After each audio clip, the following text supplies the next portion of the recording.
Please welcome Kelli Provocateur.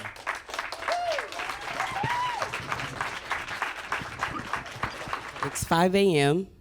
I wake up. It's time for me to get ready to go to the gym. I get up. It makes me feel good. I'm getting up at 5 a.m. because I'm ahead of everybody else. And one of my workout regimens would be getting up, training 7 days a week, eating clean 6 times a day, 7 days a week, consistently. And with that, I started understanding my power to be able to change myself from the inside as well as the outside to manifest this physique that I wanted that was in my head. That was when I knew I had a gift. So from that gift, I decided to get into the adult industry because I started noticing there was a lack of representation of women like me, women who were strong, because in the adult industry, it was always this model physique of being slim, big breasts, and, just a small figure. And I'm looking at myself, and I'm like, wait, I don't look like that. So you know what? I'm going to do something that no one else is doing. I'm going to step outside of the box. So I decided to go to the BDSM industry, which is kink.com. That's where I started. And from there, I was able to shine my light and show a different representation of women, of power. And at the same time, having women in the adult industry come up to me and tell me, wow, you're unique, you're something. And I'm like, well, wow, thank you for that.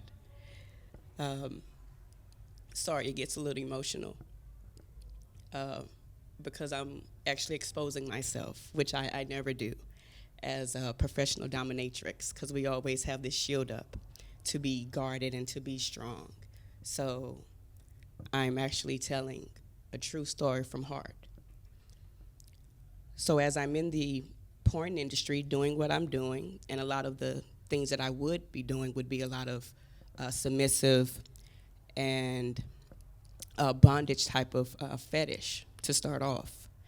And as I'm still training, doing my competitions, I started noticing people that I would see every day. Me and this girl were training every day. And just one day, I'm like, hey, Rose, how you doing? She's like, oh, hi.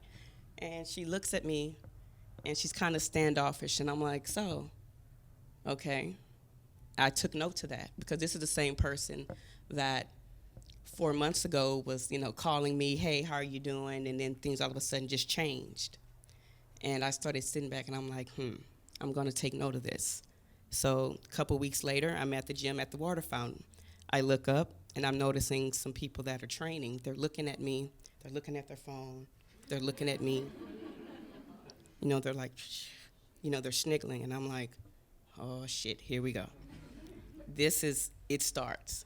So dealing with that, it kind of broke me because this is something that I love doing. It's my passion.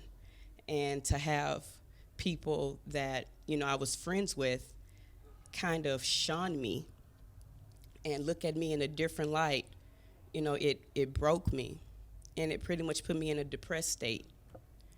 And I decided to, I'm not going to compete. I'm not going to go to the gym. I'm just over it. So from there, I continued to do my porn. And even with that, I'm in porn, right? But again, I stand out. I have this different physique. And I'm going to the different producers and directors, and they're like, you know what? You don't really have that look.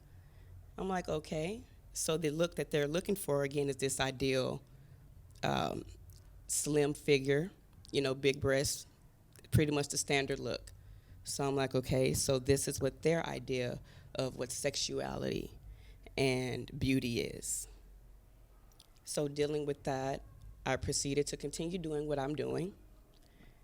And as I started going to the expos and meeting different people all over, it gave me a different perspective because those same women that I was looking at were coming up to me telling me, you know what, you're freaking amazing. Oh my God, like your body is amazing.